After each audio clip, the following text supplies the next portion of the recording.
Hey, Chris, it's just you and me this week. Welcome, everyone, to the Unnamed Cybersecurity Podcast. Lots happened in the past week, and I figured we'd probably talk a little bit about this national public data breach that came out that was talked about all over. Yeah, I mean, it's not like it was a data broker that just leaked like 2.7 billion records.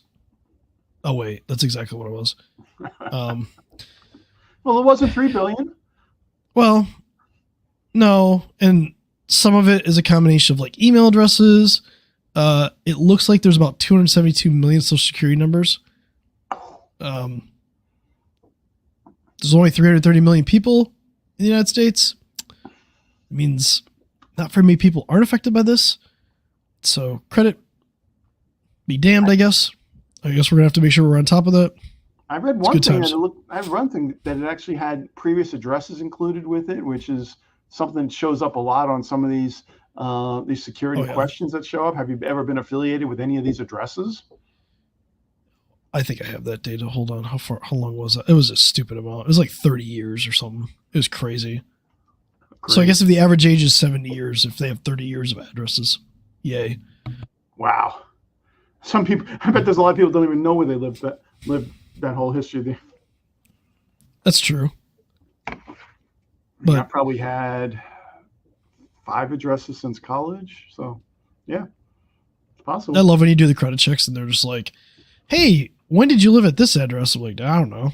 The address looks familiar, but like I lived in apartments for a while, so I like swapped apartments all the time. It's like, dude, do you think I really like, I guess I should write that stuff down? Well, I actually did one building in college. I actually moved from apartments in the same building at one point. So all I changed was apartment numbers. Oh, we did that in the business, and we moved like just numbers in the same building. Oh, that's a nightmare. Oh, such a nightmare. I mean, at least in the same building they give us our package and stuff like that, but like it was an absolute nightmare. Yeah, 3 decades worth of data. That's crazy. Yeah. Well, not to mention, if you were part of National Public Data's opt-out service, you weren't included. So maybe that's where the 60 million comes into effect. Okay. Well, yeah, this threat actor to USDOD, had actually tried to sell this for like $3.5 million, and then some dude just decided to leak it for free on breach forums. So, oops. We'll see. Have I Been Pwned added the email addresses, but like that's not going to cover social security numbers. No. So I think at this point we just assume that your social security numbers popped again. You know, on top of all the hospitals that have been hit and all this other stuff, like I'm pretty sure we need to change social security numbers to literally anything else at this point. Like maybe we just need a barcode. I don't know. Like chip implants. I don't know. Just assume compromise. Assume your credit is compromised. Just keep watching it. If you want to put credit freeze on, go put a credit freeze on. If you don't, just make sure to stay on top of it because this is a pretty bad like situation. Like so. And going from a bad situation, I'm going to throw a curveball for you. Okay. I shared in our little group action last week about the carbon black supplier Orion. Do you remember that? Yep. Okay, so Luxembourg basic company, they produce carbon black, which is like it's a material to make like tires, ink, batteries, plastics, and raw things, material. Right? It's not right. A security company. Right. Yeah. Oh, yeah. That's another VMware joke. Anyway, better not touch that one. They filed an SEC incident, and it's very interesting. Somehow, a non-executive employee, remember that non-executive employee, right, was a target of a criminal scheme that resulted in multiple fraudulent induced outbound wire transfers to accounts controlled by an unknown third party. You want to take a guess on how much money that was total? Oh, if it was a non-executive, it must probably be under 10K. Yeah, $60 million.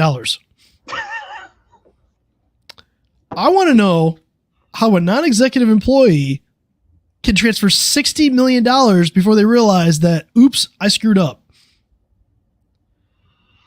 I'm going to go with financial controls in this company, not the strongest. Non-existent? And maybe non-existent.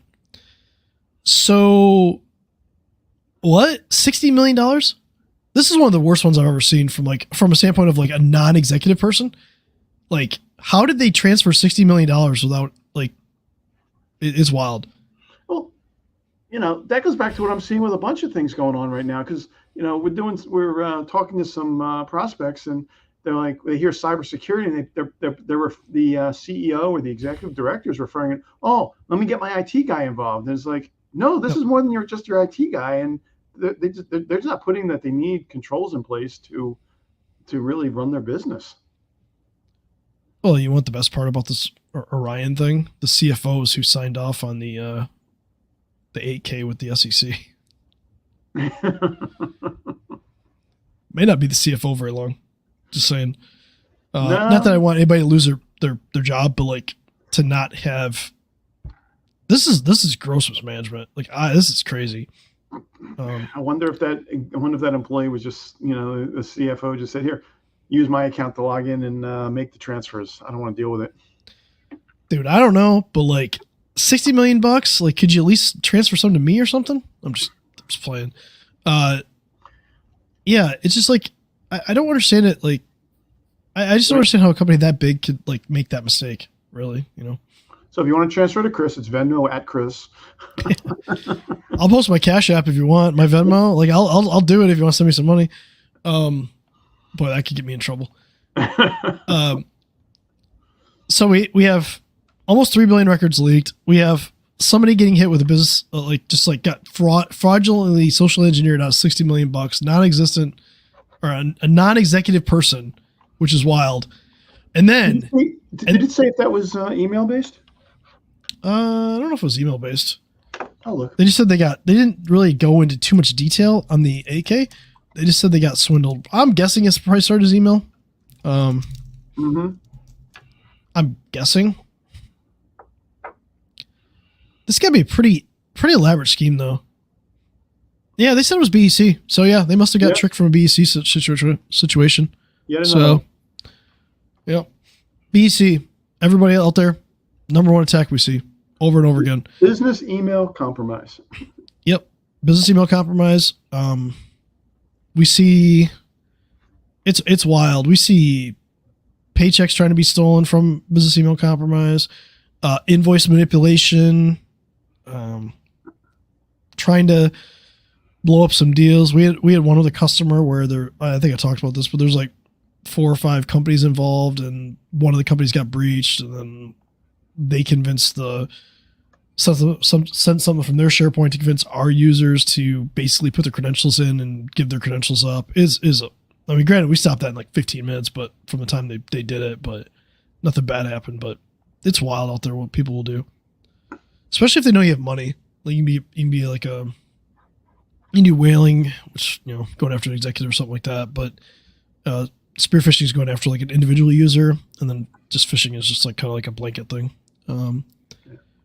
But I want to talk about the real news.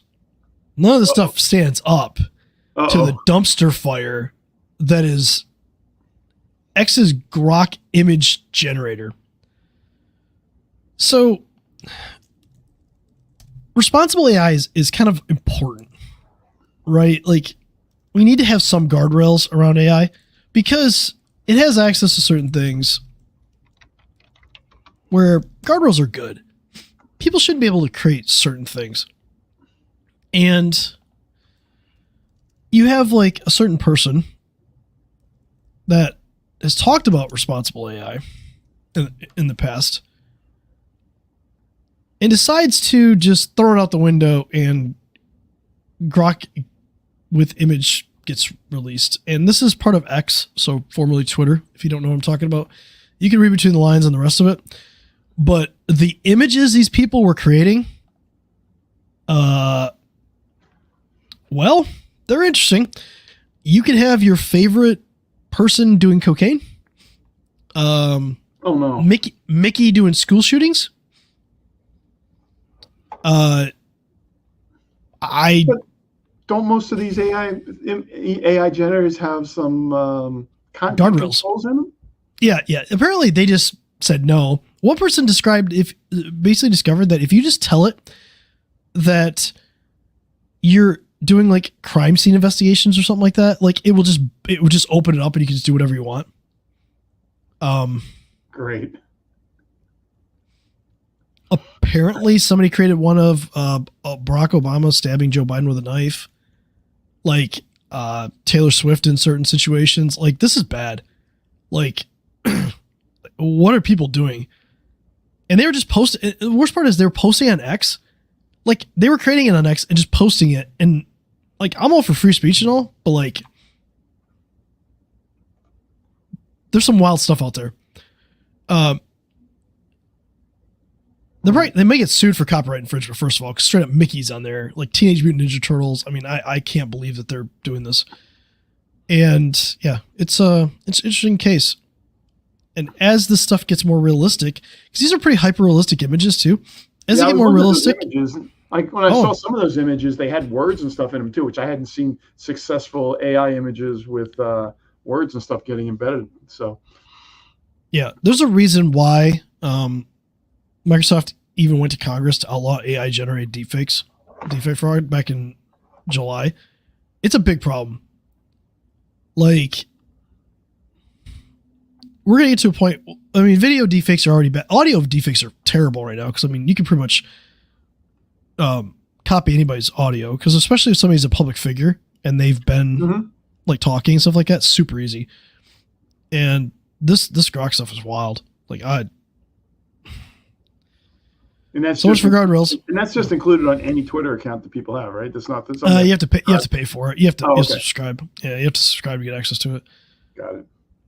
But I guarantee you, they got a lot more subscriptions after doing that. And maybe this is part of their whole advertising thing, where they tell advertisers where to go, and then they sue the advertisers for not wanting to be on there. Because I don't know if you've been on X lately. It's a dumpster fire. Nah, I tend to stay away on that one. I follow a lot of cybersecurity stuff on there because there's a lot of good researchers and things like that. That's pretty interesting. But then, like, some of the stuff I get served up, I'm like, why are you serving me up? I've never looked for anything like this. So whatever their algorithm is right now, or what, if that's what you want to call it, it's wild. So hey, I just did a Google search for inappropriate Grok images and found an image of our presidential candidates riding together in a Corvette. It's not really inappropriate, though. At least that's like somewhat something that wouldn't happen. that's docile compared to some of the ones I've seen. So I know. I was being politically correct here. Yeah. I saw Pikachu with like a machine gun. Yeah. So okay. Now that we violated every copyright thing because we talked about this, I think the important thing is if you apply some of the rules that you learned the prompting methods from last week, you can make these images even better. Yeah.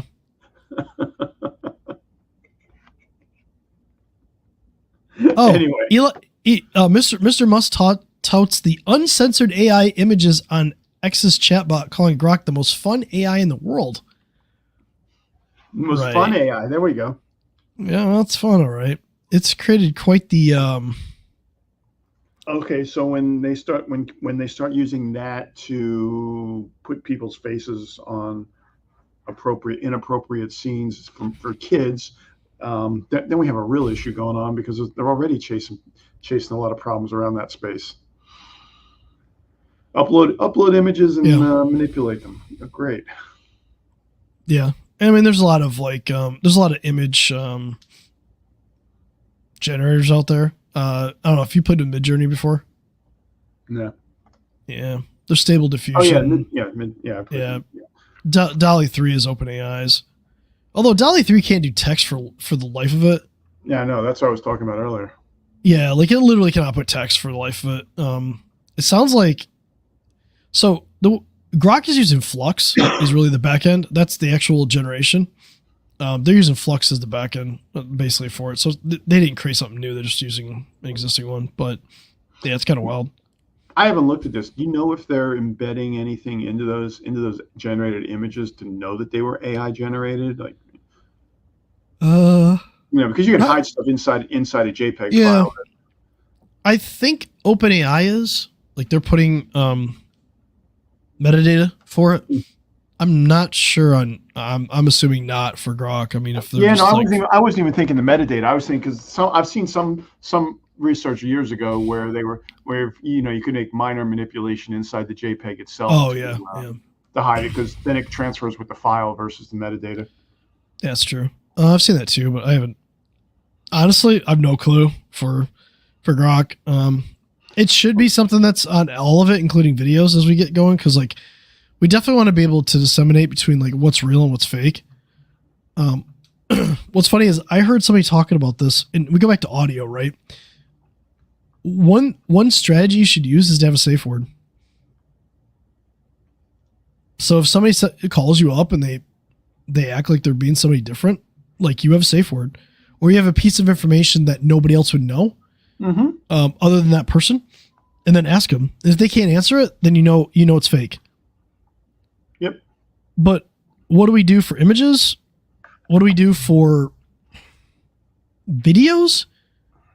I mean, if something looks real enough and it gets served up, what what do we do? Because the majority of people are just going to believe it at face value. But they already do. They believe anything that's on the internet has got to be real because it's here. Yep. And now it's getting even worse. In fact, 2 hours from now we could have another podcast popped up that's the two of us when we didn't even do a thing. How do we do that and monetize it? That's a question, right? Let's go generate our AI avatars and we'll just randomly talk about stuff. It'd be great. We can just type it in. Don't have to actually show up and actually do anything. I like this idea. That's a good idea. Actually, yeah, we can. We could have OpenAI running stuff. OpenAI doing some zaps and grabbing it and putting it right into a generator. Yeah. Anyway. Oh, I got an update real quick. Brian Krebs published this on that national public data we talked about with the records. Apparently, they owned a subcompany called RecordsCheck.net, and a customer of RecordsCheck.net, later revealed to be a law enforcement officer, was a victim of an information stealer malware. So it stole their credentials to record checks for the law enforcement officer, and it allowed the threat actors access to the entire back end with infinite credits. And they started subsequently dumping as much data as possible. I wonder if that's how they actually got all of it, because that's what it sounds like. Well, RecordsCheck.net does have an API too. Let's see. People. Each customer is assigned a 6-character password. Really? 6, huh? There we go. Anyway. Well, this is just the gift that just keeps on giving, guys. All right. So I guess the real thing is from today, guys, we've said it before. Make sure that you've got multi-factor authentication turned on in your email and train your people to have the right controls in place, because they will get phishing emails, and you really don't want to be going through a business email compromise, because it's a mess to clean up. Yeah, and if you're going to transfer $60 million, send it to me. I'll be responsible with it. Just don't send it to threat actors, because that seems like a bad idea. There you go. That's what I took from this conversation. I mean, also, if you want to create really not safe for work images, you know where to go. So, see you next week. All right, see you next week.